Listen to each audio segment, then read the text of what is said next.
자, 이 조석지간에 더위가 많이 가셨습니다. 내일이 그 절기, 24절기 중에 처서입니다.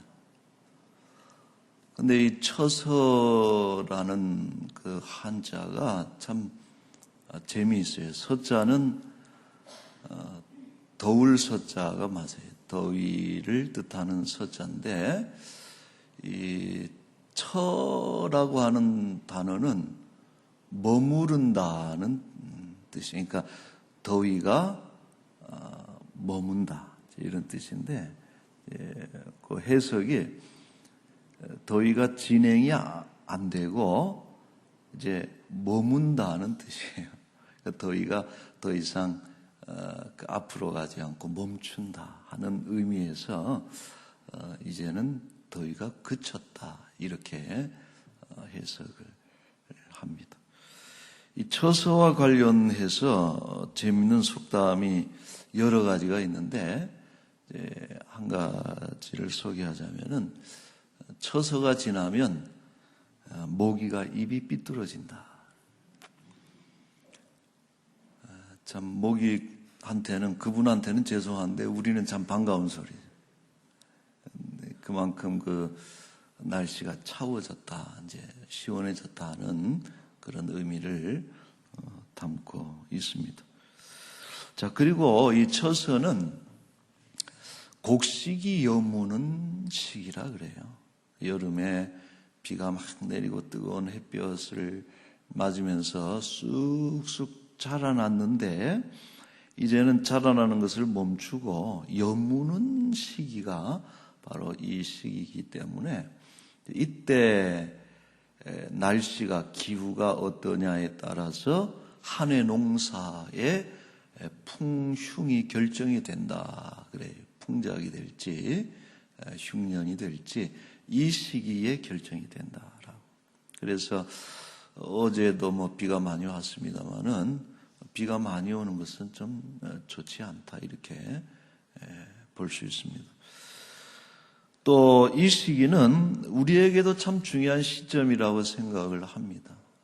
또 한 번의 가을, 얼마나 좋은 계절입니까? 정신이 맑아지는 또 한 번의 가을을 우리가 맞이하면서 우리에게 남은 그 시간을 어떻게 보낼 것인가, 한 해를 어떻게 마무리할 것인가 하는 것을 좀 진지하게 또 고민하고 모색하고 도전하는, 결단하는 그런 시간이 되었으면 좋겠습니다.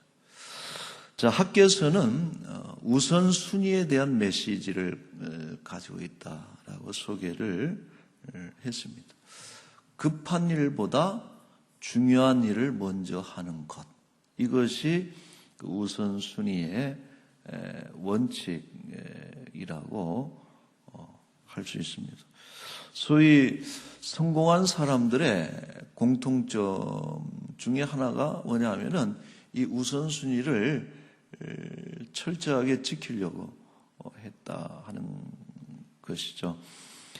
로타르 자이베르트라고 하는 이 독일 분인데, 독일의 유명한 작가인데 소위 시간관리 전문가라고 알려져 있고, 그 저서들도 다 그런 책들이에요. 그래서 이 자이베르트는 이야기하기를, 비록 사용할 수 있는 시간이 10분밖에 안 되더라도 우선순위를 설정하라. 남겨진 시간이 나에게 딱 10분이라는 짧은 시간이 있을 때조차도 이 우선순위에 따라서 그 시간을 경영하는 것이 옳다라고 강조했습니다. 자, 성경에도 보면은 먼저 할 것에 대한 가르침들이 많이 나와요.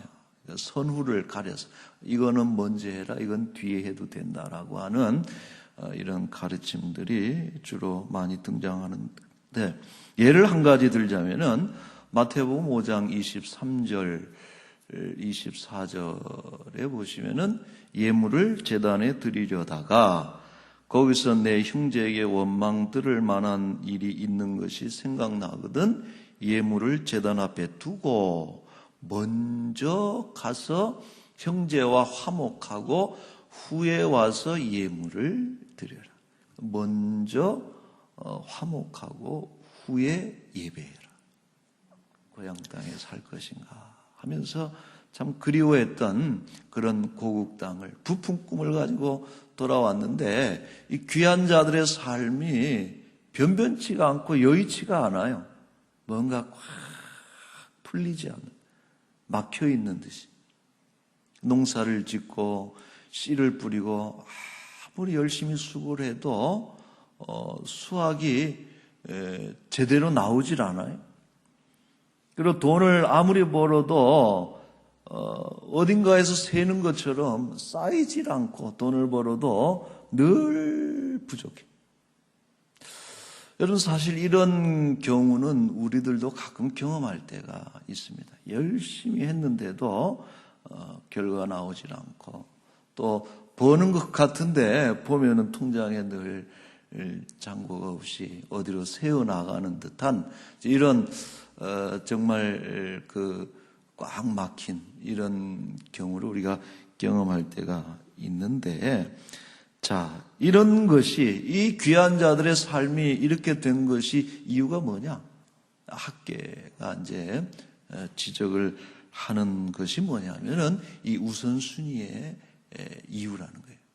먼저 해야 될 중요한 것들은 내팽개치고 뒤로 미룬 채 그들 앞에 닥친 아주 급한 일들, 급급한 일들에 살아갈 집을 짓고 농사를 짓는 일에만 매달렸기 때문에 그렇다.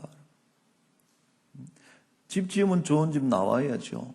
또 열심히 일하면은 또 창고에 곡식이 가득해야죠. 그렇지 않다는 거예요. 왜? 먼저 해야 될 것을 안 하고 그걸 하기 때문에 그런 모든 수고가 허사가 된다라고 지적을 이제 학교에서 1장에서 이제 그것을 집중적으로 이야기를 하죠. 자, 그리고서 그러므로 성전을 먼저 건축한다면 그 후에는 막혔던 삶이 형통해질 것이다라고 답을 주시는 것입니다. 자, 여기서 성전 건축은 여러분 단순히 건물을 짓는 것을 의미하지 않는다 그랬어요.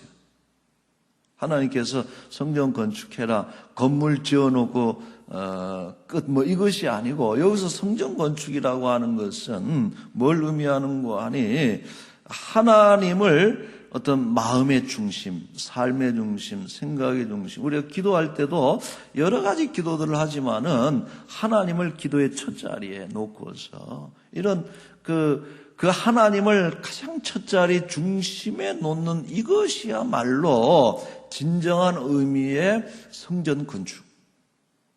그것이 진정한 성소라는 것이. 그러니까 성전을 예루살렘에 건축한다는 것은 그것을 건축함으로 인해서 하나님을 이스라엘의 삶의 문화의 역사의 중심에 하나님을 앉히는 것, 모시는 것, 이런 것을 의미하는데 이런 것이 안 되고 하나님은 제쳐놓고 자신의 일들만을 하기 때문에 안 된다라고 하는 것이죠. 여러분 우리도 이 가을에 이런 어떤 우선순위에 도전하는 그런 우리의 모습이 됐으면 좋겠다 생각을 해요. 지금 내 삶에 어떤 순서들이 어떻게 되는지 점검할 필요가 있어요. 어떤 분은 일어나자마자 말씀 읽고 기도하고 하나님께 마음을 드리고서 하루를 시작하고 하루를 마치면서 하나님께 마음을 드리고 끝을 맺는 분들이 있다면은 그것 관계없이 그냥 급한 대로 살아가는 분들이 있거든요. 이런 어떤 삶의 순서들을 우리가 점검하면서 그 순위를 바르게 돌려놓는 것이 매우 중요하다. 이것을 바로 돌려놓을 때 막혔던 모든 것이 열려지는 은혜가 있을 것입니다. 이 가을에 이 우선순위를 잘 점검하는 그런 은혜가 있기를 바랍니다. 자, 이처럼 성전 건축을 촉구한 뒤에 학계는 이 성전과 관련해서 하나님의 놀라운 약속을 한 가지 전달해 줍니다. 9절 말씀에, 이제 그 9절 말씀에 보면은 이 성전의 나중 영광이 이전 영광보다 크리라 만군의 여호와의 말이니라. 자, 가만히 보세요. 이 성전은 소위 스룹바벨 성전을 얘기하는 거예요. 제2성전을 얘기해요. 스룹바벨을 중심으로 해서 지어진 성전이기 때문에 스룹바벨 성전이라고 하는 거예요. 근데 이 스룹바벨의 성전이 이전 영광, 이전에 지어졌던 솔로몬 성전의 영광보다 더 클 것이다. 더 영화로울 것이다. 라고 하나님이 약속을 하셨습니다. 자, 건물의 물리적인 규모를 여러분 생각해 보면은 스룹바벨 성전하고 솔로몬 성전은 비교가 안 되죠. 거의 뭐 몇 분의 1 정도. 크기도 그렇고 또 그 화려함도 비교가 안 돼요. 그러니까 그 이성전 기초를 놓을 때에 그 기초 놓는 것을 보고서 귀한 자들 중에 1세대, 즉 1성전을 이미 보아서 무너지기 전에 솔로몬 성전을 기억하고 있던 그 노인들, 그리고 그 귀한 자들의 지도 그룹들이 성전 기초가 놓이는 것을 보고서 통곡했다라고 해요. 에스라 3장에 보면. 왜냐하면은 여러분 기초라고 하는 것은 뭐예요? 다 지어지지 않더라도 규모를 말해주고 있거든요. 근데 솔로몬 성전과 이 장차 지어질 스룹바벨 성전의 그 규모를 비교해 보니까 너무 실망이 되고 가슴이 아프고 저거 성전 노릇하겠나 하는 어떤 의구심이 들기도 하고 대성통곡했다라고 기록을 하고 있습니다. 자, 그러나 오늘 이 학계가 말하고 있는 것은 뭐예요? 이 성전에서 나타나는 영광의 크기는 건물의 크기하고는 별개다라고 하는 얘기를, 매우 중요한 얘기를 하는 것입니다. 여러분, 그러니까 9절 말씀에 이전 건물보다 나중 건물이 더 클 것이다 이런 얘기를 안 하잖아요. 이전 영광보다 나중 영광이 더 클 것이다. 건물을 말하지 않습니다, 하나님. 여러분, 영광의 크기는 건물의 크기와 절대 비례하지 않습니다.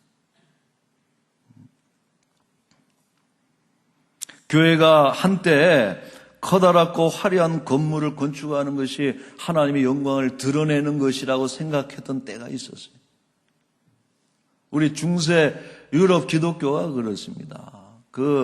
지금도 수백 년까지 견뎌내는 그 석조 건물들이 있잖아요. 화려한 어떤 양식에 의해서. 우리가 유럽 여행 가고 그러면 맨날 그런 데 데려가는데 저는 거기 들어가면 사실 감흥이 없어요.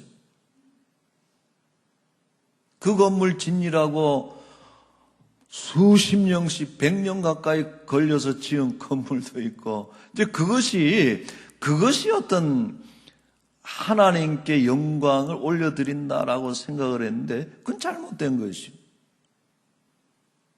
한국교회도 마찬가지입니다. 한국교회도 한때 그 건축의 붐이 일면서 얼마나 화려하게 가구들도 이왕이면 최고 가구들로 하고, 좋은 거 쓰는 건 좋은데 착각은 하지 말아야 된다는 거예요. 이제 그런 것들이 교회의 어떤 영광을 대변해내지는 않는다라고 하는 것을 지금 학계가 짚고 있는 것입니다. 여러분, 교회의 영광은 하나님의 임재의 정도에 따라 달라지는 것이지 건물의 크기와 장식과는 관계가 없다.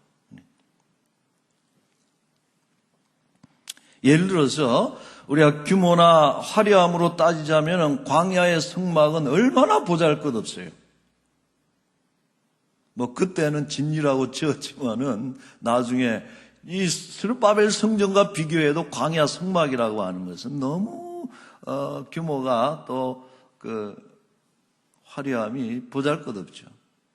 그러나 여러분, 그 광야 성막에서 어떤 일들이 일어났습니까? 하나님의 임재가 너무나 확연히 보이도록 하나님께서 함께 하셨다는 거예요.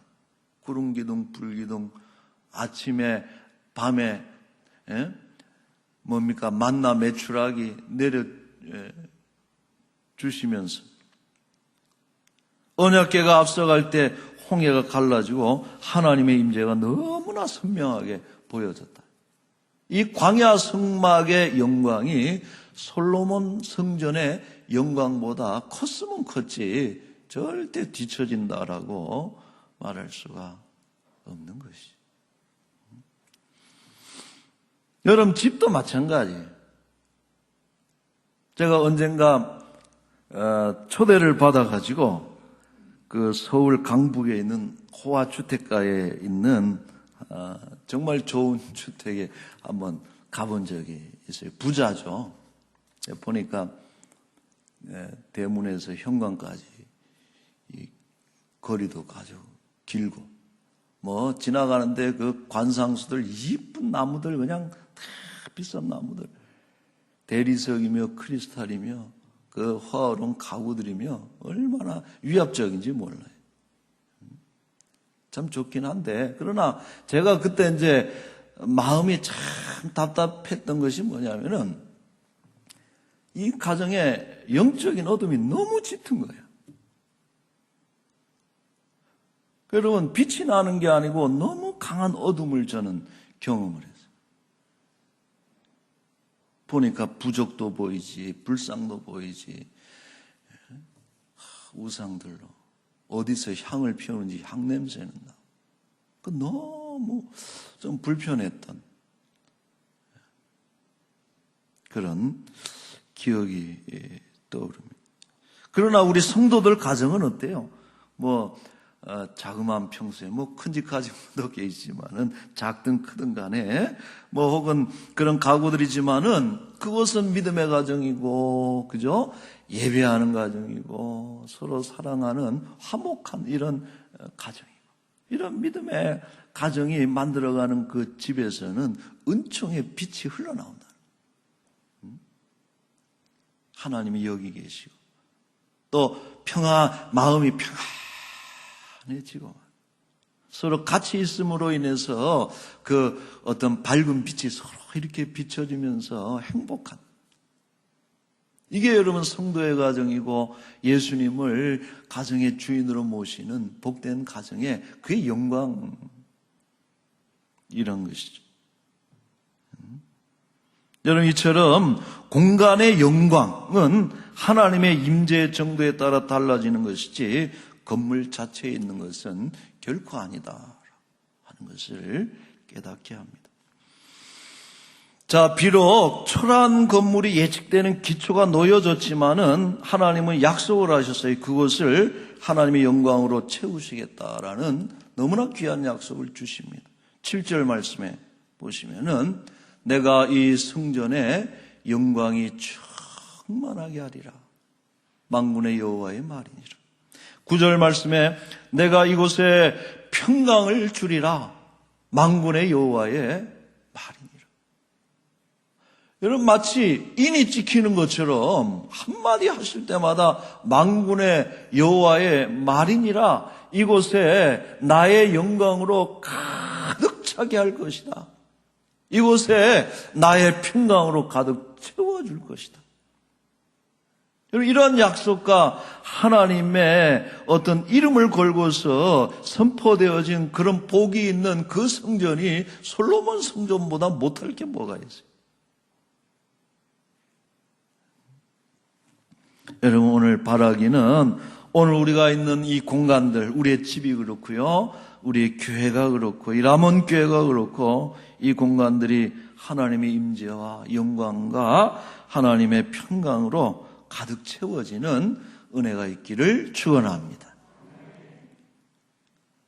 우리 라몬 교회, 오래됐죠. 이제 집도 새로 지어야 되고 그런 생각도 들지만은 그거 관계없이 오늘 우리가 예배하는 이 집이 내가 영광으로 가득 채울 것이다. 평강으로 가득 채울 것이다. 이런 은혜가 우리 교회 안에 또 여러분들의 가정 안에 가득 채워지기를 축원합니다. 아멘. 말씀을 맺겠습니다. 자, 솔로몬 성전도 사라졌어요. 스룹바벨 성전도 사라졌어요. 후일 지어질 제3의 성전인 헤롯 성전도 역사 속으로 사라져 갔습니다. 오늘 소위 메가처치라 그러죠. 이 표현이 참 좋지 않은 표현이라고 봐요. 대형교회, 메가처치. 메가처치들이 지었던 거대한 교회 건물들, 또 우리 남원교회 당도 결국은 낡아지고 무너질 때가 올 것입니다. 그러나 나중 영광이 우리에게 남겨져 있는데 그것은 최후에 완성될 온전한 하나님 나라의 영광이다. 그래서 나중 영광이 더 크리라 하는 거예요. 우리에게는 여러분 여전히 남겨져 있는 최후의 영광이 있다. 여러분 우리는 하늘 영광을 소망하는 사람들입니다. 동의하십니까? 하늘 영광. 땅의 영광에 매혹되지 마시고 하늘 영광을 바라보며 살아가시기를 바랍니다. 우리가 찬송, 그런 찬송했잖아요. 주 예수 얼굴 배울 때야 생각만 해도, 예수님 생각만 해도 이렇게 마음이 좋고 기쁜데 그 얼굴 배울 때야 얼마나 더하랴. 우리에게 남겨진 영광이 작지 않다. 여러분 이것을 늘 바라보며 살아가시되 하나님을 최고의 우선순위로 성소를 지키고 보존하는 것을 가장 중요한 일로 여기고서 믿음으로 살아가시기를 축원합니다. 아멘. 자, 우리 한번 같이 기도하겠습니다. 오늘 말씀을 기억하면서 그렇습니다, 여러분. 우리에게 부족한 것은 열심히 살아야 되고 땀 흘려야 되고 또 애써야 되지만 재물도 건강도 명성도 필요하지만 제일 먼저는 하나님을 우리 삶의 보좌의 중심에 앉혀드리고 그 말씀 앞에, 그 통치 앞에 순복하는 것이 가장 제일로 해야 될 일입니다. 우리 집이나 또 교회나 무엇보다도 우리 심령 속에 이 예수님을 제일 먼저 모시고 예수님의 영광이 언제나 우리 가운데서 드러날 수 있는 그런 삶이 될 수 있도록 이전보다 나중 영광이 더 커져야 되겠어요. 나중 형편이 더 위축되고 쪼그라드는 사람도 있다 그랬어요. 그러나 우리는 나중 것이 더 좋아지는 그런 복된 인생이 될 수 있도록 여러분 위해서 함께 기도하십시다. 우리 나라와 교회와 우리 연약한 지체들을 위해서 잠시 기도하겠습니다. 걸어가신 우리 하나님 아버지 감사합니다. 고맙습니다. 주여, 좋은 날 이제 선선한 가을바람 불어와서 책 읽기 좋을 때고 기도하기 좋을 때고 우리 믿음의 가족들, 권속들 함께 소통하며 또 마음으로 만나며 서로 격려하며 하나님 그렇게 정신 차리고 살아갈 수 있는 좋은 계절, 얼마나 이 좋은 시간들 우리에게 남겨져 있을지 우리는 장담할 수가 없습니다. 아버지, 조금이라도 맑은 정신이 있을 때에 하나님을 바르게 섬기고 또 우리 삶의 중심에 다른 어떤 급한 일들보다도 하나님을 가장 중심에 맨 위에 놓고 그렇게 살아갈 수 있도록 하나님 우리의 삶을 주장하여 주옵소서. 대한민국이 우선 해야 될 일이 뭔가를 기억하는 제대로 분별하는 지도자가 세워지게 하여 주시옵소서. 경제입니까? 아니면은 국방입니까? 무엇보다도 백성들의 마음을 하나로 묶어서 소망 있는 나라 만들어갈 수 있도록 주여 하나님을 두려워하고 또 국민들을 겁을 낼 줄 알고 또 법을 아버지 하나님 두려워하는 그런 질군들이 세워지도록 주여 인도해 주옵소서. 아버지, 전염병이 종식되는 일이며 또 우리 교회가 하반기 사역이 시작이 됩니다. 이번 주부터 잘 아버지 진행해서 여전히 열매가 있는 교회가 되게 하여 주옵소서. 아버지, 환우들을 기억하시고 나는 어찌할 수 없어도 하나님은 하실 줄로 믿습니다. 하나님 만지셔서 어제보다 오늘이 낫게 하시고 큰 것은 줄어들게 하시고 아버지 하는 나쁜 것은 사라지게 하시고 차도가 있어서 건강한 모습으로 빨리 일어날 수 있도록 주의 은혜를 베풀어 주옵소서. 감사합니다. 거룩하신 하나님 아버지, 좋은 계절입니다. 그러나 좋은 시간은 늘 빨리 가는 법인데 조금이라도 우리가 정신이 맑을 때에 정말 하나님 앞에 바로 서게 하시고 하나님을 중심에 하나님을 가장 윗자리에 모시고 하나님을 기쁘게 해드리는 우리의 삶이 되게 하여 주옵소서. 우리 대한민국을 하나님께서 주장하시되 전염병이 종식되게 하시고 어지러운 이 시대가 빨리 아버지 하나님 질서가 잡혀지도록 하나님께서 도와주시옵소서. 이 나라의 우선순위가 뭔가를 분명히 볼 줄 아는 지도자들이 하나님 나오게 하여 주옵소서. 너무나 많은 공약들을 얘기하고 많은 말들이 나오지만 중심을 가지고 이 땅에 뭐가 제일 먼저 되어져야 될지를 분명히 보고 그렇게 쓰임받는 지도자가 세워지도록 주의 은혜를 베풀어 주옵소서. 아버지, 우리 교회 이번 하반기 사역이 이번 주부터 시작이 됩니다. 이번에도 열심히 해서 열매가 있는 그런 가을이요 또 겨울이 되게 하여 주옵소서. 연약한 우리 지체들 하나님께서 불쌍히 여겨 주옵소서. 간절히 기도할 때 어제보다 오늘이 낫고 오늘보다 내일이 나쁜 것은 줄어들고 좋은 일은 더 많아지고 점차 차도가 있어서 건강한 모습을 회복할 수 있도록 주의 은총을 베풀어 주옵소서. 귀한 예물을 주께 드렸으니 하나님 기뻐 흠양하시기를 소망하며 하나님 뚫어진 전대처럼 어딘가 새어나가는 그런 경제 구조가 아니고 베풀고 나누어 주어도 오히려 더 윤택해지고 불어나는 그런 은혜의 그런 경제가 되도록 주여 붙잡아 주옵소서. 한 주간도 동행하시기를 소망하며 예수님의 이름으로 기도하옵나이다. 아멘.